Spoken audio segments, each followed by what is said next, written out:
Yani şu damasda hozir egasi remont qilib bering ustoz deb tashlab ketdi. Men shu reduktor yana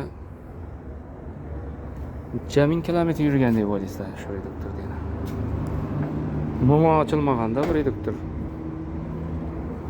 Umuman ochilmagan reduktor. Ustonovka bo'lganda shu joyida turgan bu reduktor yana.